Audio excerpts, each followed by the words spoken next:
വറ്റിച്ചതിന് ആവശ്യമായ സാധനങ്ങൾ: കുതിർത്ത് വച്ചിരിക്കുന്ന പുളിയാണ്, കുറച്ച് വെള്ളം വിട്ട് കുതിർത്ത് വച്ചിരിക്കുന്ന പുളി, കറിവേപ്പില, സവാള ചെറുതായിട്ട് കട്ട് ചെയ്ത് 2 ഇഞ്ചി, വെളുത്തുള്ളി, കാന്താരിമുളക് ഇടിച്ചതാണ്. പിന്നെ ആവശ്യമായ മീൻ, അയല മീൻ നന്നായിട്ട് കഴുകി വച്ചിരിക്കുന്നതാണ്. നമുക്കിനി ഒരു ചീനച്ചട്ടി എടുക്കാം. അതിലോട്ട് നമ്മൾ ചെറുതായിട്ട് കട്ട് ചെയ്ത് വെച്ച സവാള ചേർക്കാം, 2 സവാള ചേർക്കാം. അതിനോടൊപ്പം ഇഞ്ചി, വെളുത്തുള്ളി, പച്ചമുളക് പേസ്റ്റ് ഇടാം. അതിനൊപ്പമായി കറിവേപ്പില ഇടാം.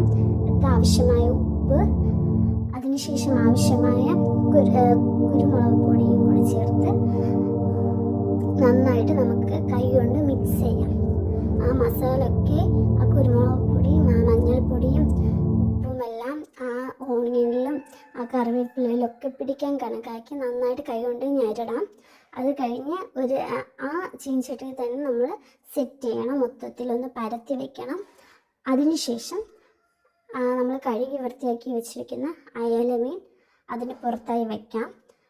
ആ മിക്സ്, സൈഡിലുള്ള മിക്സൊക്കെ അതിൻ്റെ പുറത്ത് വെച്ച് അത് മീനിൽ പിടിക്കാൻ തക്കയിട്ട് നന്നായിട്ട് പുരട്ടി മാഗ്നേറ്റ് ചെയ്ത് വയ്ക്കാം. മൊത്തം ഒരു അരമണിക്കൂർ നമുക്ക് ഉപ്പൊക്കെ പിടിക്കാൻ വേണ്ടിയിട്ട് അങ്ങനെ വയ്ക്കാം. പിന്നെ ഇനി സ്പൂണോ അല്ലെങ്കിൽ കരണ്ടിയോ കൊണ്ടൊന്നും നമുക്ക് കിണ്ടേണ്ട ആവശ്യമൊന്നുമില്ല. ഇനി നമുക്ക് അതിൻ്റെ പുറത്തായിട്ട് കുറച്ച് പുളിവെള്ളം, നമ്മൾ കോർത്ത് വെച്ചിരിക്കുന്ന പുളിവെള്ളം മൊത്തത്തിൽ വീർത്താം. അതിൻ്റെ പുറത്തായി ആവശ്യത്തിന് കുറച്ച് ഉപ്പൂടെ ഇടുക ആ പുളിവെള്ളത്തിൽ. അതിനുശേഷം നമുക്ക് അങ്ങനെ തന്നെ മൂടി അടുപ്പത്തോട്ട് വയ്ക്കാം.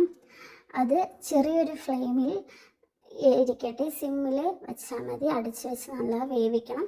ഒരു 10 മിനിറ്റൊക്കെ കഴിഞ്ഞിട്ട് ചെറിയ തവി കൊണ്ട് മറിച്ചിട്ട് അതൊന്നുകൂടെ വേവിക്കാം. എന്നിട്ട് അടച്ച് വെച്ച് ഒരു 20 വേണ്ട, ഒരു 15 മിനിറ്റൊക്കെ കുക്ക് ചെയ്താൽ മതി.